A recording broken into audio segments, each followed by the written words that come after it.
और हेडलाइंस के बाद अब खबरों की तफसील। दिल्ली तशद्दुद मामले में दिल्ली हाईकोर्ट की जानिब से 3 लोगों को जमानत दी गई थी। इस फैसले को दिल्ली पुलिस ने सुप्रीम कोर्ट में चैलेंज किया था।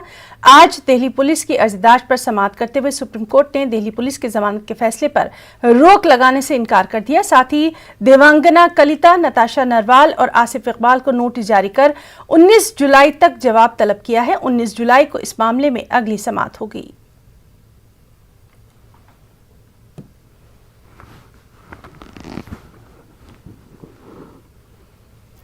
दिल्ली दंगा के मामले में सुप्रीम कोर्ट में अहम सुनवाई हुई। मामले की सुनवाई के दौरान सॉलिसिटर जनरल ने सुप्रीम कोर्ट में यह कहा कि दिल्ली हाई कोर्ट ने इस पूरे मामले में जिस तरह फैसला दिया है उस पूरे फैसले पर विचार करना चाहिए, क्योंकि जिस तरह टिप्पणियां फिलहाल दिल्ली हाई कोर्ट ने इस मामले में की हैं उसको आधार बनाकर फिलहाल कई लोग जमानत के लिए अप्लाई कर सकते हैं।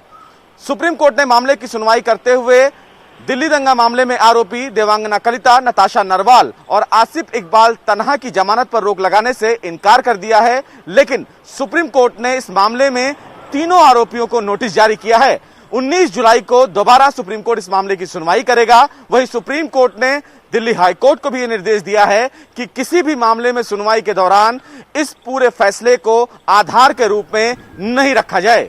कैमरामैन जगदीश गौतम के साथ सुशील पांडे, न्यूज़ 18 दिल्ली।